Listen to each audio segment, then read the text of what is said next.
Hola, espero que todos estén bien. Quiero continuar con la lectura de este librito. Yo lo he leído yo creo que con este son 4 veces que lo leo y me sigue gustando. Hay una película que se llama igual, del Tuareg, y está inspirada en el libro, pero no me gusta porque omite muchos detalles, escenas. La película dura pues, como 1 hora y 20, y todo un libro no se puede resumir en 1 hora y 20.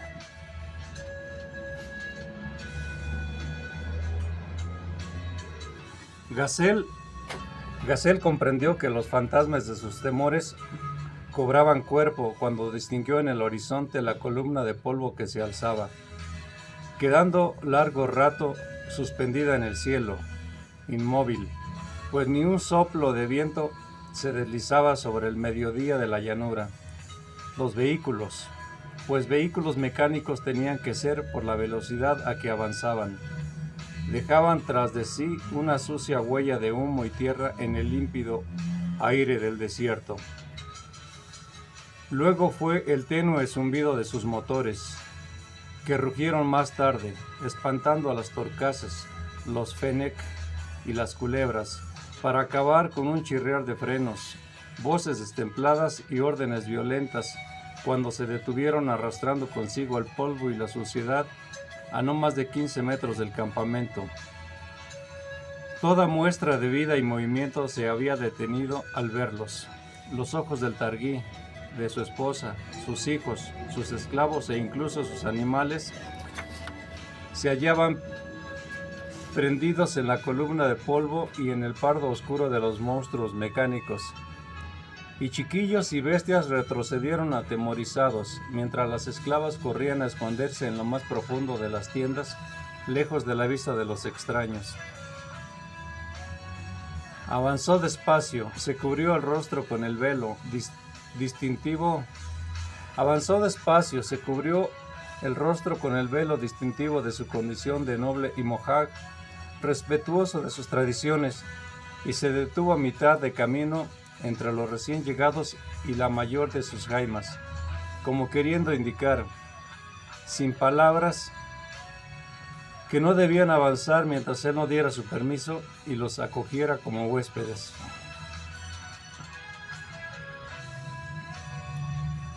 Lo primero que advirtió fue el gris sucio de los uniformes cubiertos de sudor y polvo, la agresividad metálica de los fusiles y ametralladoras, y el crudo olor a botas y correajes. Luego su vista recayó con extrañeza sobre el hombre alto de jaique azul y revuelto turbante. Reconoció en él a Mubarak Ben Saad y mohawk perteneciente al pueblo de la lanza, uno de los más hábiles y concienzudos rastreadores del desierto, casi tan famoso en la región como el mismísimo Gazelle Sayá, el cazador. Metulem, Metulem, saludó. Assalam aleikum, replicó Mubarak. Buscamos a 2 hombres, 2 extraños. Son mis huéspedes, replicó con calma, y se encuentran enfermos. El oficial que parecía comandar la tropa avanzó unos pasos. Sus estrellas brillaban en la bocamanga cuando hizo un ademán de apartar al Targhí, pero éste le detuvo con gesto, cortando el paso hacia el campamento. Son mis huéspedes, repitió. El otro le observó con extrañeza, como si no supiera a qué se estaba refiriendo. Y Gazelle advirtió de inmediato que no era un hombre del desierto, que sus gestos y su forma de mirar hablaban de mundos y ciudades lejanas. Se volvió a Mubarak y éste comprendió por qué desvió la vista hacia el oficial. La hospitalidad es sagrada entre nosotros, indicó, una ley más antigua que el Corán. El militar de las estrellas en la bocamanga permaneció unos instantes indeciso, casi incrédulo ante lo absurdo de la explicación, y se dispuso a continuar su camino. Yo represento la ley aquí, dijo tajante, y no existe otra. Ya había pasado cuando Gazelle lo aferró por el antebrazo con fuerza y le obligó a volverse y mirarle a los ojos.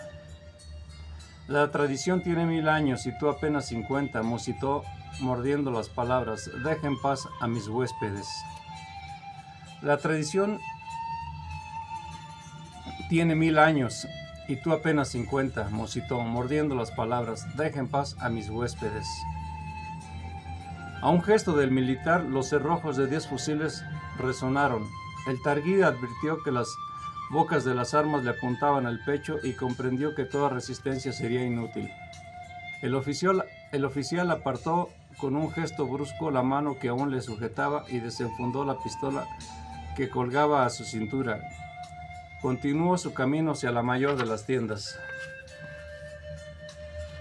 Desapareció en ella y un minuto después escuchó una detonación seca y amarga. Salió e hizo un gesto a 2 soldados que corrieron tras él. Cuando reaparecieron, arrastraban entre ambos al anciano que agitaba la cabeza y lloraba mansamente como si hubiese despertado de un largo y dulce sueño a una dura realidad. Pasaron ante Gazelle y subieron a los camiones. Desde la cabina, el oficial le observó con severidad y dudó unos instantes. Gazelle temió que la profecía de la vieja Kaltum no fuera a cumplirse y lo mataran allí mismo, en el corazón de la llanura. Pero al fin, el otro hizo un gesto al conductor y los camiones se alejaron por donde habían venido. Mubarak, el Ilmojaj del pueblo de la Lanza, saltó al último vehículo y sus ojos permanecieron fijos en los del targuí hasta que la columna de polvo lo ocultó. Le bastaron esos instantes para captar cuanto pasaba por la mente de Gazelle y sintió miedo. No era bueno humillar a un Ilmouchar del pueblo del velo, y lo sabía. No era bueno humillarlo y dejarlo con vida. Pero tampoco hubiera sido bueno asesinarlo y desencadenar una guerra entre tribus hermanas. Gazelle Sayad tenía amigos y parientes que hubieran tenido que lanzarse a la lucha, a vengar con sangre la sangre de quien tan solo había intentado hacer respetar las viejas leyes del desierto. Por su parte, Gazelle permaneció muy quieto, observando el convoy que se alejaba, hasta que el polvo y el ruido se perdieron por completo en la distancia. Luego, despacio, se encaminó a la jaima más grande, ante la que se arremolinaban ya sus hijos, su esposa y sus esclavos. No necesitó entrar para saber de antemano lo que iba a encontrar. El hombre joven aparecía en el mismo punto en el que lo dejara tras su última charla, con los ojos cerrados, atrapado en el sueño por la muerte. Tan solo un pequeño círculo rojo en la frente le hacía parecer distinto. Lo observó con pena y rabia. Un largo instante y luego llamó a Sulaim. «Entiérralo», pidió, «y prepara mi camello». Por primera vez en su vida, Sulaim no cumplió la orden de su amo y una hora después entró a la tienda y se arrojó a sus pies tratando de besarle las sandalias. «No lo hagas», suplicó. «Nada conseguirás». Gazelle apartó el pie con desagrado.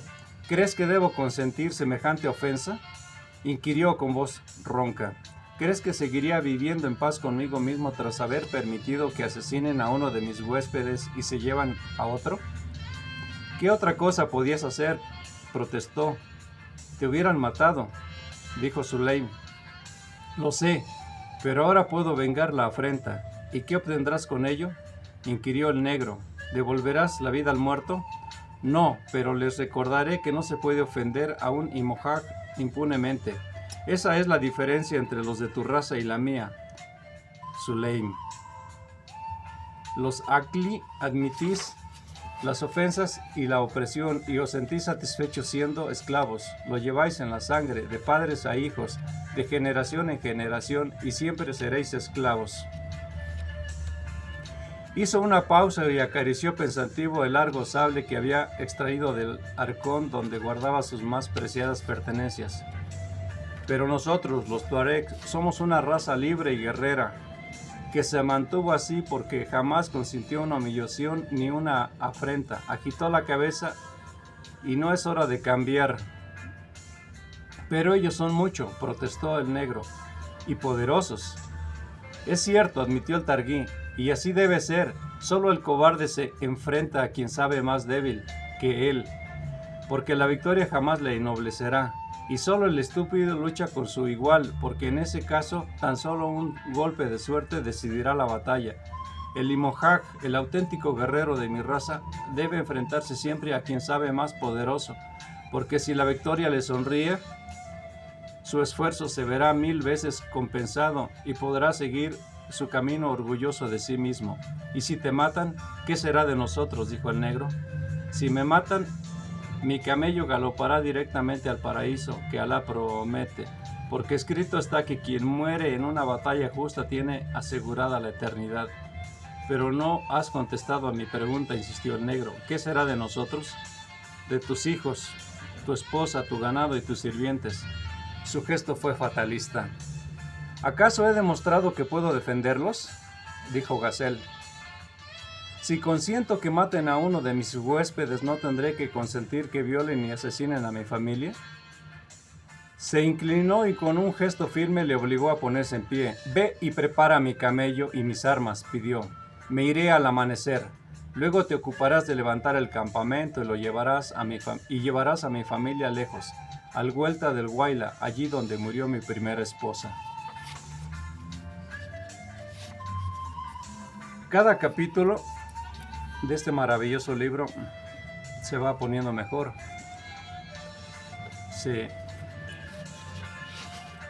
Se huele, se siente en el aire que se va a poner mejor. En el aire del desierto, por supuesto.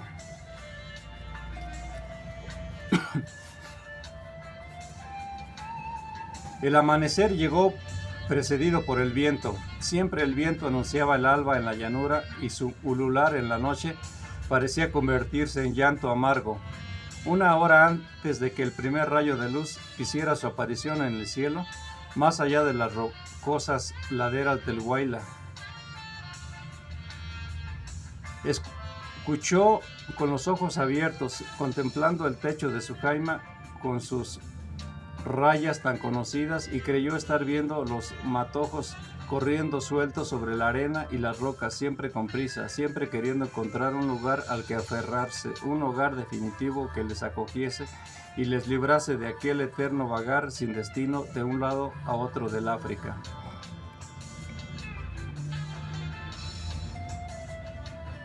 Con la lechosa luz del alba, filtrada por millones de diminutos granos de polvo en suspensión, los matojos surgían de la nada como fantasmas que quisieran lanzarse sobre hombres y bestias para perderse luego, tal como habían llegado en la infinita nada del desierto sin fronteras. Debe existir una frontera en alguna parte, estoy seguro, había dicho con un tono de desesperada ansiedad, y ahora estaba muerto. A Gazelle nunca nadie le habló antes de fronteras, porque nunca existieron entre los confines del Sahara. ¿Qué frontera detendría a la arena o al viento? Volvió el rostro hacia la noche y trató de comprender, pero no pudo. Aquellos hombres no eran criminales, pero a uno lo habían enterrado y a otro se lo habían llevado nadie sabía a dónde. No se podía asesinar a nadie tan fríamente por grande que fuera su delito, y menos aún mientras dormía bajo la protección y el techo de un imouchar. Algo extraño rodeaba aquella historia, pero Gazelle no acertaba a averiguar qué. Y tan solo una cosa quedaba clara: la más antigua ley del desierto se había quebrantado, y eso era algo que un Limojaj no podía aceptar. Recordó a la vieja Kaltum, y una mano helada, el miedo se le posó en la nuca. Luego bajó el rostro hacia los abiertos ojos de Laila, que brillaban insomnes en la penumbra, reflejando los últimos rescoldos de la hoguera, y sintió pena por ella. por sus 15 años mal cumplidos y lo vacías que quedarían sus noches cuando se fuera, y también sintió pena de sí mismo, de lo vacías que quedarían sus noches cuando ella no estuviera a su lado. Le acarició el cabello y advirtió que agradecía el gesto como un animal, abriendo aún más sus grandes ojos de gacela asustada. «¿Cuándo volverás?», musitó, más con súplica que como una pregunta. Él negó con la cabeza. «No lo sé», admitió, «cuando haya hecho justicia». «¿Qué significan esos hombres para ti?». «Nada», confesó él, «nada hasta ayer, pero no se trata de ellos, se trata de mí mismo, tú no lo entiendes». Laila lo entendía, pero no protestó, se limitó a apretujarse aún más contra él como buscando su fuerza o su calor, y extendió las manos en un último intento de retenerlo cuando él se puso en pie y se encaminó a la salida. Afuera, el viento continuaba llorando mansamente, hacía frío y se arrebujó en su jaique mientras un temblor inevitable le ascendía por la espalda. Nunca supo si por el frío o por el espantoso vacío de la noche que se abría ante él. Era como sumergirse en un mar de tinta negra, y apenas lo había hecho cuando Sulaim surgió de las tinieblas y le tendió las riendas de Oraf. «Suerte, amo», dijo, y desapareció como si no hubiera existido. Obligó a la bestia a arrodillarse, trepó a su lomo y con el talón la golpeó levemente en el cuello. «¡Sha!», ordenó. «Vámonos». El animal lanzó un berrido malhumorado, se irguió pesadamente y quedó muy quieto sobre sus 4 patas de cara al viento, esperando. El targuí le orientó hacia el noreste y clavó de nuevo el talón con más ímpetu para que iniciara la marcha. A la entrada de la jaima se recortó una sombra más densa que el resto de las sombras, más oscura. Los ojos de Laila brillaron nuevamente en la noche, mientras jinete y montura desaparecían como empujados por el viento y los matojos. Ese viento sollozaba cada vez con más fuerza, sabiendo que pronto la luz del sol vendría a calmarle. Aún el día no era ni siquiera aquella penumbra lechosa que le permitía distinguir apenas la cabeza de su camello. Pero Gazelle no necesitaba más, sabía que no existía obstáculo alguno ante él, en cientos de kilómetros a la redonda, y su instinto de hombre del desierto y su capacidad de orientarse incluso con los ojos cerrados le marcaban el rumbo, aún en la más espesa noche. Esa era una virtud que únicamente él y los que como él habían nacido y se habían criado en las arenas poseían. Como las palomas mensajeras, como las aves migradoras o las ballenas en lo más profundo de los océanos, el targuí sabía siempre dónde se encontraba y hacia dónde se dirigía, como si una viejísima glándula atrofiada en el resto de los seres humanos se hubiera mantenido activa y eficiente únicamente en ellos. Norte, sur, este y oeste, pozos, oasis, caminos, montañas, tierras vacías, ríos de dunas, planicies rocosas, todo el universo de las inmensidades saharianas parecía reflejarse como un eco en el fondo del cerebro de Gazelle, sin saberlo, sin tomar plena conciencia de ello. El sol le sorprendió a lomos de su mejarí y fue ascendiendo sobre su cabeza cada vez más poderoso, acallando al viento, aplastando la tierra, aquietando a la arena y los matojos que no corrían ya de un lado a otro, sacando de sus cuevas a los lagartos y dejando en tierra a los pájaros que ni a volar se atrevían cuando alcanzó al fin su cenit. El targuí detuvo entonces su montura, la obligó a arrodillarse y clavó en tierra su larga espada y su viejo fusil, que sirvieron de soporte junto a la cruz de la silla y a un tosco y diminuto techo de gruesa tela. Se refugió a su sombra, apoyó la cabeza en el blanco lomo del mejarí y se quedó dormido. Le despertó, palpitando en las aletas de la nariz, el más ansiado de los olores del desierto. Abrió los ojos y permaneció muy quieto, aspirando el aire, sin querer mirar hacia el cielo, temeroso de que todo fuera un sueño, pero cuando al fin giró la cabeza hacia el oeste, la vio allá, cubriendo el horizonte, grande, oscura, prometedora y llena de vida, distinta a aquellas otras blancas, altas y como mendicantes que de tanto en tanto llegaban del norte, para perderse de vista sin aventurar la más vana esperanza de lluvia. Aquella nube gris, baja y esplendorosa,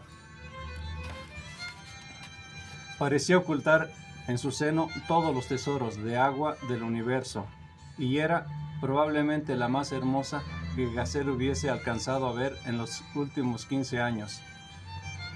Quizá desde la gran tormenta que precedió al nacimiento de Layla, la que había hecho que su abuela le predijera un tétrico futuro, porque en aquella ocasión el agua ansiada se convirtió en riada, que arrasó jaimas y animales, destrozó cultivos y ahogó a una camella.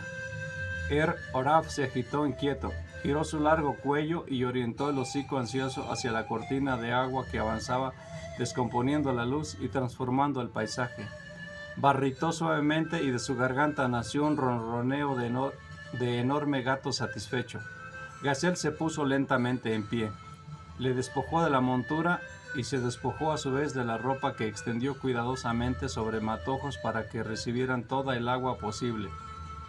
Luego, descalzo y desnudo, aguardó en pie a que las primeras gotas salpicaran la arena y la tierra, cubriendo de cicatrices como de viruela el rostro del desierto, para llegar luego el agua en oleadas, embriagando sus sentidos al escuchar el dulce repiqueteo que se tornaba en estruendo, sentir sobre la piel la tibia caricia, gustar en la boca la frescura limpia y clara y aspirar el ansiado perfume de la tierra empapada, de la que se elevaba un vaho denso y turbador. Allí estaba al fin la unión maravillosa y fecunda, y pronto, con el sol de aquella misma tarde, la dormida semilla de la chef despertaría violenta, cubriría la llanura de verde y transformaría el árido paisaje en la más hermosa de las regiones, floreciendo apenas unos días para sumergirse luego en un nuevo y largo sueño hasta la próxima tormenta que tal vez tardaría otros 15 años en llegar. Era hermoso el Achef, libre y salvaje, incapaz de nacer en tierra cultivada ni junto al pozo, ni bajo la mano cuidadosa del campesino que lo regaba día a día. Como el espíritu del pueblo de los Tuareg, el único capaz de permanecer siglo tras siglo pegado a unos arenales y un pedregal al que el resto de los humanos habría renunciado desde siempre. El agua empapó su cabello y desprendió de su cuerpo mugre de meses y aún de años. Se frotó con las uñas y buscó una piedra plana y porosa con la que se restregó el cuerpo, viendo cómo iban quedando en su piel marcas más claras a medida que la costra de tierra, sudor y polvo se iba desprendiendo. Y el agua corría azul, casi añil, hacia sus pies, pues el grosero tinte de sus ropas había ido impregnando con el tiempo cada centímetro de su cuerpo. 2 largas horas permaneció bajo la lluvia, feliz y tiritando, luchando consigo mismo por no volver grupas y regresar a casa, aprovechar el agua, plantar cebada, esperar la cosecha y disfrutar junto a los suyos de aquel don maravilloso que Alá había querido enviarle, quizá como un aviso de que debía quedarse allí, en lo que era su mundo, y olvidar una afrenta que ni todo el agua de aquella inmensa nube podría lavar. Pero Gazelle era un targuí, quizá, por desgracia, el último de los auténticos tuareg de la llanura, y tenía por ello plena conciencia de que jamás olvidaría que un hombre indefenso había sido asesinado bajo su techo, y otro, su huésped, le había sido arrebatado por la fuerza. Por eso, cuando la nube se alejó hacia el sur y el sol de la tarde secó su cuerpo y sus ropas, se vistió de nuevo, ensilló su montura y reemprendió el camino, dando por primera vez la espalda al agua y a la lluvia, y a la vida, y a la esperanza, algo que tan solo una semana atrás, solo 2 días, hubiera colmado de gozo su corazón y el de los suyos.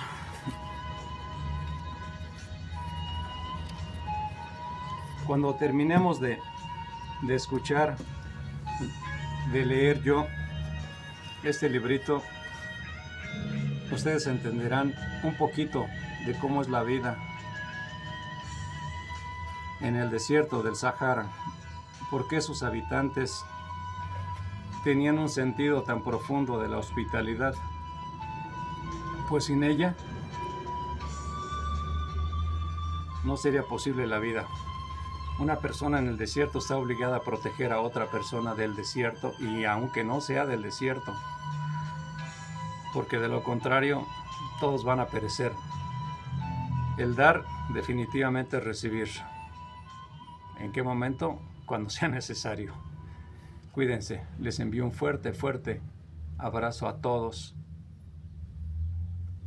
Espero que nos veamos nuevamente muy pronto. Gracias por escucharme y gracias por disculpar mi mala lectura. Ya les dije, yo leo para mí y yo me perdono todos mis errores. Hasta la vista, dijo Arnold. Hasta la vista, baby.